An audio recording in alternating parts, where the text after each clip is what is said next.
ఈ దినవాక్య ధ్యానాంశం దేవుని చెంతకు చేరితే. ఆ చిన్నపిల్లవాడు రోడ్డు పక్కన గుక్కపెట్టి మరీ ఏడుస్తూ ఉన్నాడు. ఆ పిల్లవాని తల్లి దగ్గరలో లేడు. ఆ దారిన వెళుతున్న వాళ్ళు ఆ పిల్లవాడిని ఎత్తుకొని లాలిస్తున్నారు, కానీ అతడు మాత్రం ఏడుపు ఆపడం లేదు.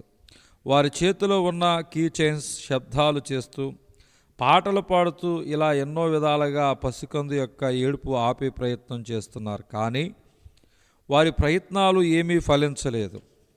ఆ ఏడుపు విన్నటువంటి తల్లి పరుగున వచ్చి తన పిల్లవాడిని చేతుల్లోకి తీసుకుని ఒడిలో పెట్టుకోగానే ఆ పిల్లవాడు వెంటనే ఏడుపు ఆపేశాడు.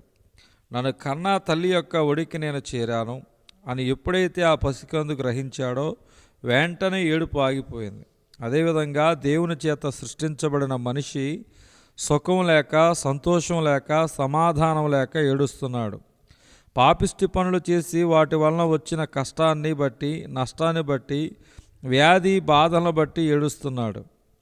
మరణించిన తర్వాత ఎక్కడికి వెళతాడో తెలియక ఏడుస్తున్నాడు. ఈ విధంగా ఏడ్చే మనిషి యొక్క ఏడుపు ఎప్పుడు ఆగుతుంది? ఈ ఏడుపుకి ఎప్పుడు ముగింపు వస్తుంది? ఆ పసికందు ఎప్పుడైతే తన కన్నతల్లి ఒడికి చేరాడో అప్పుడే అతని ఏడుపు ఆగిపోయింది. అదేవిధంగా మనిషి ఎప్పుడైతే తనని సృష్టించిన దేవుని ఒడికి చేరతాడో, ఆయన చేతిలో పడతాడో అప్పుడే అతని ఏడుపు ఆగుతుంది. సహోదరి, సహోదరుడా, నీవు చేసిన పాపిష్టి పనుల వలన వచ్చిన శాపభారం, ఏడుపు, వ్యాధి బాధలు ఇవన్నీ పోవాలంటే నిన్ను సృష్టించిన దేవుని ఒడికి నీవు చేరాలి. మరి నిన్ను సృష్టించిన దేవుడు ఎవరో నీకు తెలుసా? లేదా నీవు నమ్ముతున్న దేవుడు నిన్ను సృష్టించిన వాడినని ఖచ్చితంగా చెప్పగలవా? ఈ భూమి మీద రెండు రకాల తెగలున్నాయి. ఒకటి మనిషిని సృష్టించిన దేవుడిని నమ్మే తెగ. రెండవది మనిషి సృష్టించిన దేవుళ్ళనే నమ్మే తెగ. ఈరోజు నువ్వు ఎవరు నమ్ముతున్నావు?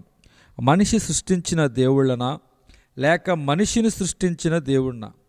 మనిషిని సృష్టించిన దేవుడు ఎవరో తెలుసుకోవాలని, ఆయనను కలుసుకోవాలని జ్ఞానం కలిగిన వారు అన్వేషిస్తున్నారు.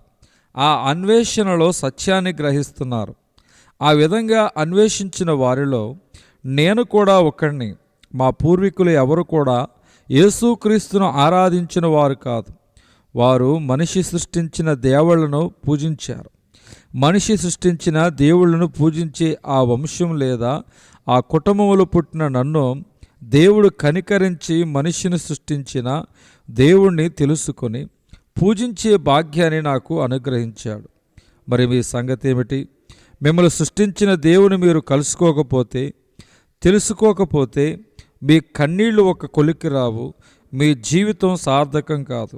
ఆనాడు తూర్పు దేశపు జ్ఞానులు తూర్పు దిక్కున పుట్టిన నక్షత్రమును చూచి లోకరక్షకుడు పుట్టాడని, ఆయనే తమను సృష్టించిన వాడని, ఆయనను కనుగొని పూజించాలని వారి దేశాన్ని, వారి కుటుంబాన్ని విడిచి అనేక రోజులు ప్రయాణం చేసి ప్రభు అయిన యేసుక్రీస్తును కనుగొన్నారు.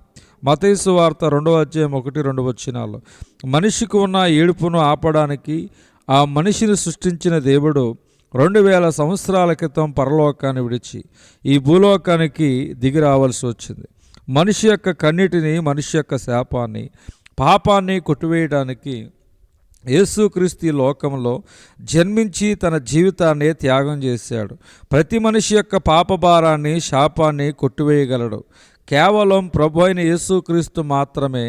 ఎంతట ప్రేమ కలిగిన దేవుని చెంతకు చేరకుండా ఎంతకాలము నీ ఏడుపులో, నిట్టూర్పులో కాలం గడిపేస్తాం.